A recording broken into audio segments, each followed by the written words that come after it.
Friends, ഇപ്പോൾ നമ്മുടെ മുന്നിൽ കാണുന്ന ഒരു പഴയ വിഷ്വലാണ്. അതായത് ഒരാഴ്ചയ്ക്ക് മുന്നേ ഉള്ള വിഷ്വലാണ് നമ്മൾ കാണുന്നത്.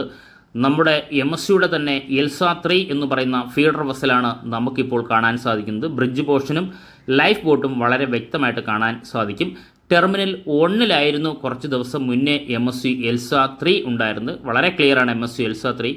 കുറച്ചുകൂടി വ്യക്തമായിട്ട് കാണാനും സാധിക്കും. ഈ കപ്പലാണ് ഇപ്പോൾ മറിഞ്ഞിരിക്കുന്നത്. അതായത് ആലപ്പുഴയ്ക്കും എറണാകുളത്തിനും ഇടയ്ക്കുള്ള പ്ലേസിലാണ്. അതായത് തീരത്തുനിന്ന് 38 നോട്ടിക്കൽ മൈൽ അകലെയാണ് ഷിപ്പ് പൂർണ്ണമായിട്ടും മറിഞ്ഞിരിക്കുന്നത്. കണ്ടെയ്നർ വെള്ളത്തിലൂടെ ഒഴുകി നടക്കുന്നു എന്നാണ് ഇപ്പോൾ നമുക്ക് ഇൻഫർമേഷൻ കിട്ടിയിരിക്കുന്നത്. വളരെയധികം സങ്കടമുണ്ട്. കാരണം MSC എൽസ 3 എപ്പോഴും നമ്മുടെ പോർട്ട് വന്നു പോയിട്ടുണ്ട്. അതായത് ഇന്ത്യൻ തീരത്ത് കൂടി ഇന്ത്യൻ തീരത്തിലെ പോർട്ടിലൂടെ ധാരാളം പോകുന്ന കപ്പലാണ്. ധാരാളം തവണ വന്നു പോയിക്കൊണ്ടിരിക്കുന്ന കപ്പലാണ്, ഫീഡർ വെസലാണ് MSC എൽസ 3 എന്ന് പറയുന്നത്. അതുകൊണ്ട് നമ്മുടെ പോർട്ടിൽ എപ്പോഴും ആഴ്ചയിൽ ഒരു പ്രാവശ്യമൊക്കെ തീർച്ചയായിട്ടും വരുന്ന കപ്പൽ തന്നെയാണ് MSC എൽസ 3. അല്ലെങ്കിൽ ഒരാഴ്ച അല്ലെങ്കിൽ 2 ആഴ്ച കൂടുമ്പോൾ വരുന്ന കപ്പലാണ് MSC എൽസ 3. വിഴിഞ്ഞം ഇൻ്റർനാഷണൽ സീപോർട്ടിൻ്റെ വർക്ക് അപ്ഡേഷൻ ഷൂട്ട് ചെയ്യാൻ വന്നപ്പോഴാണ് നമുക്ക് ഈ MSC എൽസ 3യും നമുക്ക് വീഡിയോയിലിട്ട് കിട്ടിയിട്ടുള്ളത്. തീർച്ചയായിട്ടും പലപ്പോഴായിട്ട് ഷിപ്പിനെ കാണാറുണ്ട്. വളരെയധികം സങ്കടം തന്നെയാണ്. നമ്മുടെ പോർട്ട് വന്നതിന് ശേഷം നമ്മളെല്ലാവരും കപ്പലുകളെയും സ്നേഹിച്ച് തുടങ്ങിയിരിക്കുന്നു. അതിലൊരു കപ്പൽ അത് MSCയുടെ കപ്പലാകുമ്പോൾ വളരെയധികം സങ്കടം തോന്നും നമുക്ക്. കാരണം വേറൊന്നും കൊണ്ടല്ല, എല്ലാ കപ്പൽ അപകടത്തിൽപ്പെട്ടാലും സങ്കടം തോന്നുമെങ്കിലും MSCയുടെ പ്രത്യേക താല്പര്യം വരാൻ കാരണം നമ്മുടെ പോർട്ടിൽ 99% വരുന്ന കപ്പലുകളെല്ലാം അത് ഫീഡർ വെസലാവട്ടെ, ലാർജ് വെസലാവട്ടെ, അൾട്രാ ലാർജ് വെസലട്ടെ, അതെല്ലാം MSCയുടെ കപ്പൽ തന്നെയാണ്. നമ്മുടെ പോർട്ടിൻ്റെ ഓരോ പടി മുന്നോട്ട് നമ്മുടെ പോർട്ട് ലോക ശ്രദ്ധയാവുന്നതും MSCക്കും തീർച്ചയായിട്ടും ഒരു പങ്കുണ്ട്. ആ MSCയുടെ ഒരു ഫീഡർ വെസലാണ് ഇപ്പോൾ അപകടത്തിൽപ്പെട്ടിട്ടുള്ളത്. എല്ലാ ക്രൂ മെമ്പേഴ്സിനെയും ക്യാപ്റ്റൻ ഉൾപ്പെടെ രക്ഷപ്പെടുത്തിയിട്ടുണ്ട്. നമ്മുടെ നാവികസേന, നമ്മുടെ കോസ്റ്റ് ഗാർഡ് എത്തിയിട്ടുണ്ട് എന്നാണ് നമുക്കറിയാൻ സാധിക്കുന്നത്. നമുക്ക് കൂടുതൽ ഡീറ്റെയിലേക്ക് പോകാം. ഇതാണ് നമ്മൾ തൊട്ട് മുന്നേ കണ്ട MSC എൽസ 3 എന്ന് പറയുന്ന കപ്പൽ. ഇപ്പോൾ ന്യൂസ് മേക്കറിൽ അല്ലെങ്കിൽ ന്യൂസ് ചാനൽ നിറഞ്ഞു നിൽക്കുന്ന MSCയുടെ കപ്പൽ പൂർണ്ണമായിട്ടും ചരിഞ്ഞു പോയിരിക്കുന്നു, അല്ലെങ്കിൽ മറിഞ്ഞു പോയിരിക്കുന്ന കറക്റ്റ് സ്ഥലം ഇതാണ്. നമ്മളീ കാണുന്ന ആരോ മാർക്കിൽ കാണുന്ന അതേ പ്ലേസാണ്. അമ്പലപ്പുഴയ്ക്ക് പേരിലാണ്. ഇത് കായംകുളത്തിന് അമ്പലപ്പുഴയ്ക്കും ഇടയ്ക്കുള്ള സ്ഥലം. കറക്റ്റ് തീരദേശം നോക്കിക്കഴിഞ്ഞാൽ അമ്പലപ്പുഴയ്ക്കും ആലപ്പുഴയ്ക്കും ഇടയ്ക്കാണ് ഈ അപകടം, വലിയൊരു അപകടം സംഭവിച്ചിരിക്കുന്നത്. പൂർണ്ണമായിട്ടും കപ്പൽ മറിഞ്ഞിരിക്കുന്നു എന്നാണ് അറിയാൻ സാധിക്കുന്നത്. ഇതിൽ ക്രൂ മെമ്പേഴ്സിനെയും നമ്മുടെ കോസ്റ്റ് ഗാർഡും നേവിയും ചേർന്ന് പൂർണ്ണമായിട്ടും രക്ഷപ്പെടുത്തിയിട്ടുണ്ട്. ആർക്കും ഒരു അപകടം സംഭവിച്ചിട്ടില്ല. പക്ഷേ കണ്ടെയ്നർ ഏകദേശം 350-400ഓളം കണ്ടെയ്നറുകൾ, അതായത് കപ്പൽ അവസാനമായിട്ട് വന്നപ്പോൾ ഏകദേശം 9.9 മീറ്ററായിരുന്നു കപ്പലിൻ്റെ ഡ്രാഫ്റ്റ് എന്ന് പറയുന്നത്.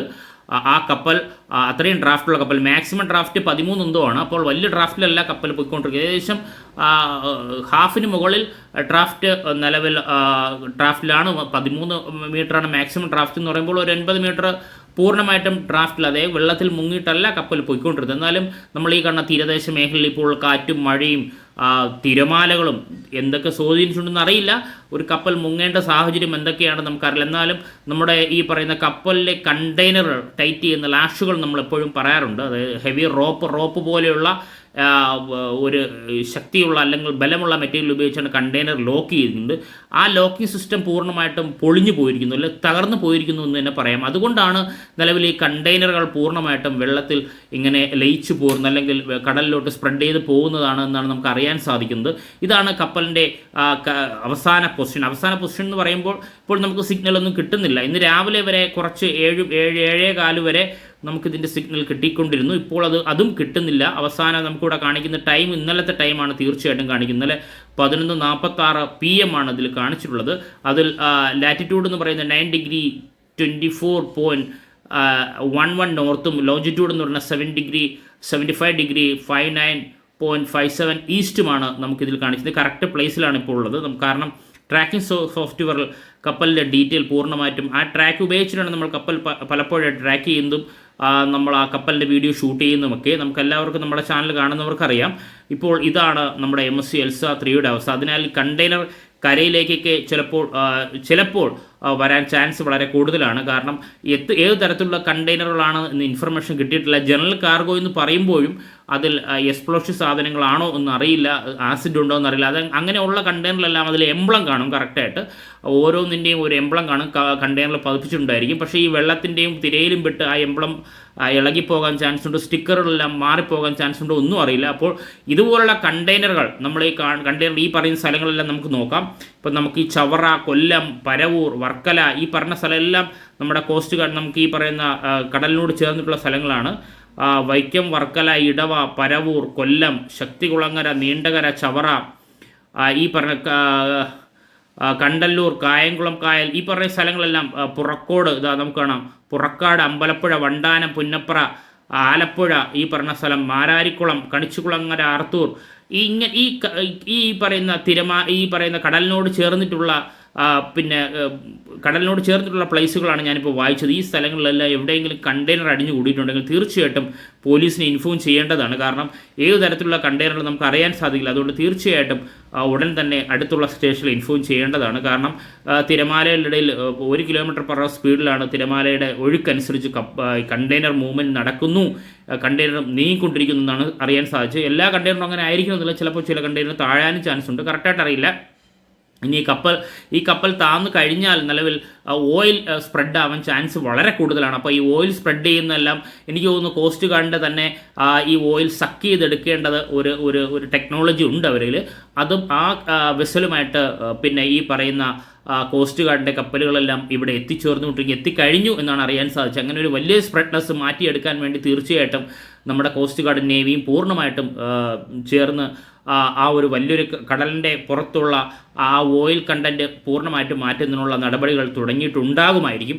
ഇനി എങ്ങനെയാണ് ഈ കപ്പൽ പൊക്കിയെടുക്കാൻ ചാൻസ്? കാരണം ഇതൊരു കപ്പൽ ചാലാണ്, നമുക്ക് എല്ലാവർക്കും അറിയാം. ഈ കപ്പൽ ചാല ഞാൻ ഒന്നുകൂടി കാണിച്ചാൽ ഈ കപ്പലിൻ്റെ ഹിസ്റ്ററി നമുക്ക് ജസ്റ്റ് നോക്കിക്കഴിഞ്ഞാൽ വ്യക്തമായിട്ട് മനസ്സിലാവും കപ്പൽ ഏത് വഴിയാണ് എങ്ങനെയാണ് പോകുന്നതെന്ന്. ആ കപ്പൽ ചാൽ ഉൾപ്പെടെ നമുക്ക് വ്യക്തമായിട്ട് മനസ്സിലാവും. ഇപ്പോൾ നമ്മൾ ഈ കാണുന്ന വിഴിഞ്ഞം ഇൻ്റർനാഷണൽ സീപോർട്ടാണ്. ഈ വിഴിഞ്ഞം ഇൻ്റർനാഷണൽ സീപോർട്ടിലൂടെ കപ്പൽ കയറുന്നത് നമുക്കറിയാം, കപ്പൽ ചാലിലൂടെ അകത്ത് കയറുന്നറിയാം. പുറത്തിറങ്ങിയതിന് ശേഷം കപ്പൽ പോകുന്ന കപ്പൽ പാത എല്ലാ സ്ഥലത്തൂടെയും കപ്പൽ പോകാൻ ചോദിച്ചാൽ പറ്റില്ല, കപ്പൽ ചാലിലൂടെ ആയിരിക്കും കപ്പൽ തീർച്ചയായിട്ടും പോയിക്കൊണ്ടിരിക്കുന്നത്. അതുമാത്രമാണ് നമുക്ക് അറിയാൻ സാധിക്കുന്നത്.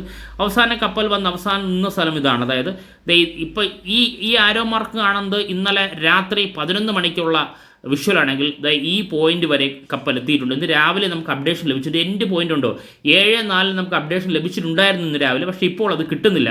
അപ്പോൾ ഇത്രത്തോളം അടുത്ത്, അതായത് ഈ പോയിന്റ് മുതൽ ഇത്രത്തോളം അടുത്ത് കപ്പൽ നിലവിൽ ഉണ്ടായിരുന്നു എന്ന് തന്നെ മനസ്സിലാക്കേണ്ടത്. അമ്പലപ്പുഴയ്ക്ക് പേരിലാണ്, കരുവാറ്റ, അമ്പലപ്പുഴ, കായംകുളം ഇതിന് പേരിലാണ്. ഇതിൻ്റെ ഇടയ്ക്കുള്ള സ്ഥലങ്ങൾ നമുക്ക് നോക്കണ്ടോ, ഇതിൻ്റെ പേരിലായിട്ടാണ് കപ്പൽ അവസാനമായിട്ട് സിഗ്നൽ കട്ടായിട്ടുള്ളത്. അതായത് നമ്മൾ ഈ പറയുന്ന നാവിഗേഷൻ എക്യുപ്മെൻസും റഡാറും സിസ്റ്റം എല്ലാം നമ്മൾ പലപ്പോഴും ഒരു കപ്പൽ കാണുമ്പോൾ നമ്മൾ അതിനെക്കുറിച്ച് എക്സ്പ്ലെയിൻ ചെയ്യാറുണ്ട്. എല്ലാ കപ്പലും, അതായത് ഫീഡർ വെസൽ ഉൾപ്പെടെ അൾട്രാ ലാർജ് വെസൽ ഉൾപ്പെടെ ആ ടെക്നോളജികളെല്ലാം നമ്മൾ പറയാറുണ്ട്. ആ ടെക്നോളജിയിൽ കിട്ടുന്ന ഔട്ട്പുട്ട് ഉപയോഗിച്ചിട്ടാണ് നമുക്ക് അവസാനമായി കപ്പൽ ട്രാക്ക് ചെയ്യുന്നത്. അപ്പോൾ ഇവിടെ നിന്ന് ഈ പൊസിഷനിലും കപ്പൽ ഈ പറഞ്ഞ സിഗ്നൽസ് എല്ലാം ലോസ്റ്റ് ആയിരിക്കുന്നു. അതായത് എനിക്കൊന്ന് പൂർണ്ണമായിട്ടും പിന്നെ കപ്പൽ മുങ്ങിപ്പോവാൻ ചാൻസ് വളരെ കൂടുതലാണ്. മുങ്ങിപ്പോവരുതേ എന്നാണ് നമുക്ക് ആഗ്രഹം. തീർച്ചയായിട്ടും കരയിൽ ഈ കപ്പൽ എത്തേണ്ട സാഹചര്യങ്ങൾ ഒരുക്കട്ടെ എന്ന് തന്നെ വിശ്വസിക്കുന്നു. അപ്പോൾ നമ്മൾ ഈ പറഞ്ഞു വന്നത് കപ്പൽ ചാലിനെ കുറിച്ചാണ്. അപ്പോൾ ഇങ്ങനെയാണ് നിലവിൽ ഈ കപ്പലിൻ്റെ പൊസിഷൻ. അതായത് നിലവിൽ നമുക്ക് ഈ പറയുന്ന വിഴിഞ്ഞം പോർട്ട് അല്ലെങ്കിൽ നമ്മൾ ട്രിവാൻഡ്രം പോർട്ട് നേരെ കൊച്ചി പോർട്ടിൽ പോകുന്ന ഈ ആരോ മാർക്കാണ്. കൊച്ചി പോർട്ടിൽ ഇവിടെ നിന്ന് ഈ കപ്പൽ ഇവിടെ വന്നു. ഇതേ പൊസിഷൻ നമുക്ക് നോക്കുന്നുണ്ടോ, ഈ ഒരു റെഡ് ആരോ മാർക്ക് നോക്കിക്കഴിഞ്ഞാൽ ഇങ്ങനെ വന്നിട്ടുണ്ട്.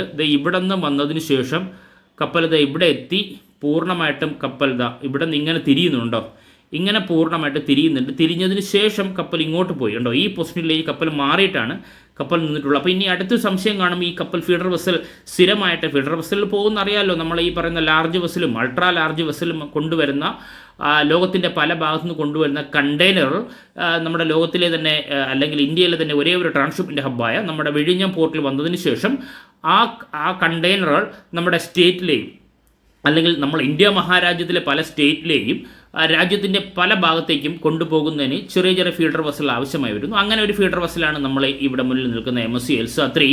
അപ്പോൾ എൽസ 3 നിലവിൽ വന്ന പൊസിഷൻ ആണെങ്കിൽ സ്ഥിരമായിട്ട് പോകുന്ന പോർട്ട് നമുക്ക് ഹിസ്റ്ററി എടുത്താൽ കാണാൻ സാധിക്കും. 1 വിഴിഞ്ഞം പോർട്ട്, 2 കൊച്ചി പോർട്ട്, ഇനി നമുക്ക് ഈ മാംഗ്ലൂർ പോർട്ട് ഉണ്ടോ, മാംഗ്ലൂർ പോർട്ടിൽ കപ്പൽ പോയിട്ടുണ്ട്. ഈ അടുത്തിടെ പോയതിൻ്റെ ഹിസ്റ്ററി നമുക്ക് തീർച്ചയായിട്ടും കിട്ടും. അതിനുശേഷം നേരെ മംഗലാപുരം പോർട്ടുണ്ടോ, തൂത്തുക്കുടി പോർട്ട്. ഇനി അടുത്ത് തൂത്തുക്കുടി പോർട്ടിലേക്കാണ് പോകേണ്ടത്. അതും നമുക്ക് തീർച്ചയായിട്ടും നമ്മുടെ ഈ പറഞ്ഞ ചാർട്ട് ലിസ്റ്റ് ഉണ്ട്, ചാർട്ട് ലിസ്റ്റ് നമുക്ക് നോക്കാം. ചാർട്ട് ലിസ്റ്റ് നോക്കി കഴിഞ്ഞാൽ 24:05 കൊച്ചി പോർട്ട്, ട്യൂറ്റിക്കോൺ പോർട്ട് നിലവിൽ 26:01 PM തൂത്തുക്കുടി പോർട്ടിൽ എത്തേണ്ടതാണ്.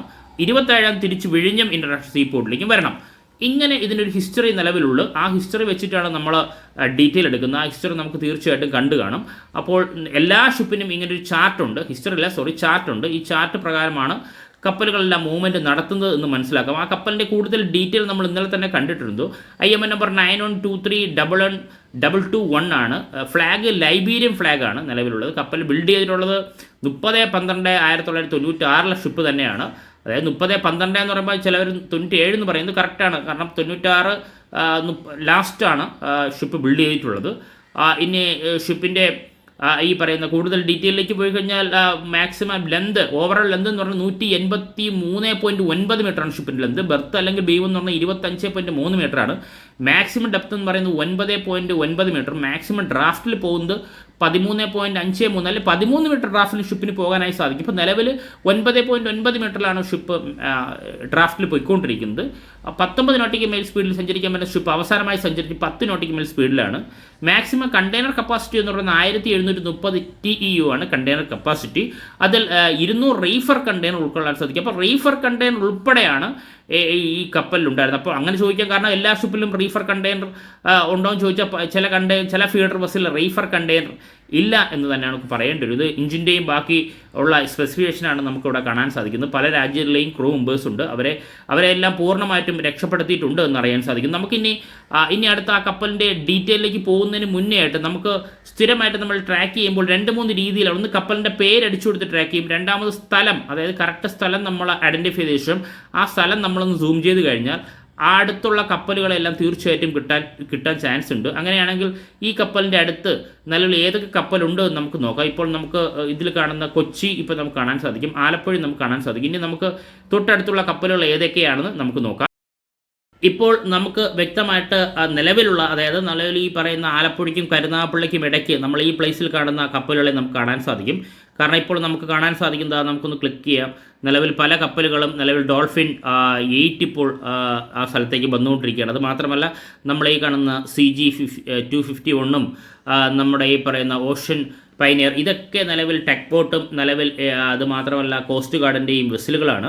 ഈ വെസലുകളെല്ലാം ഇപ്പോൾ പൂർണ്ണമായിട്ട് ഇവിടെ മാറിയിട്ടുണ്ട്. നല്ല കാറ്റും നിലവിൽ തിരമാലയുടെ ശക്തി വളരെ കൂടുതൽ എന്നാണ് അറിയാൻ സാധിക്കും. തൊട്ടടുത്തുള്ള ചെറിയ ചെറിയ കപ്പലുകൾ നമുക്ക് നോക്കിക്കഴിഞ്ഞാൽ നമുക്ക് അറിയാൻ സാധിക്കും. ഓരോ കപ്പലുകളും ഇപ്പോൾ നമ്മൾ ഈ കാണുന്ന ഈ ഗ്രീൻ മാർക്കിൽ കാണുന്ന ഇപ്പോൾ നമുക്ക് MSC ഈ പറയുന്ന സിൽവർ 2 ഇങ്ങനെ നമുക്ക് കപ്പലിനെ സ്ഥിരമായിട്ട് കാണാൻ സാധിക്കും. കപ്പലിൻ്റെ പേരോ IMN നമ്പറോ വെച്ചോ കൺട്രോൾ ചെയ്യാൻ, അതായത് ഐഡൻറ്റിഫൈ ചെയ്യാൻ, കറക്റ്റ് പ്ലേസ് ഐഡൻറ്റിഫൈ ചെയ്യാൻ പറ്റുന്നുണ്ടെങ്കിലും ഇങ്ങനെ ഈ ആരോ മാർക്ക് വെച്ചും ലോകത്തിൻ്റെ പല ഭാഗത്തിരിക്കുന്ന കപ്പലുകളെയും നമുക്ക് അറിയാനായി സാധിക്കും. ഒന്ന് ക്ലിക്ക് ചെയ്ത് കഴിഞ്ഞാൽ കപ്പലിൻ്റെ പൂർണ്ണമായ ഡീറ്റെയിൽ ഹിസ്റ്ററിയിൽ നമുക്ക് ലഭിക്കുന്നതാണ്. അങ്ങനെ ഇപ്പോൾ നമുക്ക് MSC ELSA 3 പൂർണ്ണമായിട്ടും, എനിക്ക് തോന്നുന്നു പൂർണ്ണമായിട്ടും മുങ്ങാൻ ചാൻസ് വളരെ കൂടുതലാണ്. അതുകൊണ്ടാണ് ആ കപ്പലിൻ്റെ ഒരു ഡീറ്റെയിലും നമുക്ക് ലഭിക്കാത്തത്. ഇതാണ് നമ്മുടെ ഈ പറയുന്ന നമ്മുടെ MSC ELSA 3യുടെ കറണ്ട് സ്റ്റാറ്റസ്. ഇപ്പോൾ ഞാൻ പറഞ്ഞു, കൂടുതൽ വിവരങ്ങൾ കിട്ടുന്നതനുസരിച്ച് തീർച്ചയായിട്ടും നമ്മളെ ചാനലിലൂടെ തന്നെ അപ്ഡേഷൻ നൽകുന്നതായിരിക്കും. Thank you friends.